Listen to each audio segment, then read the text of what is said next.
And I challenge anyone who are saying that I am sick, that they come and exercise with me.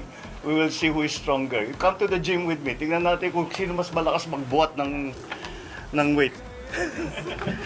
A few moments later. I'm ready to go to the Malacanang today. Punta tayo sa gym, palakasan tayo ng buhat. Ito po yung biceps ko, pinapakita ko na sa inyo. Alright? Alright, yeah, buddy. Araw-araw yan, bossing, ha?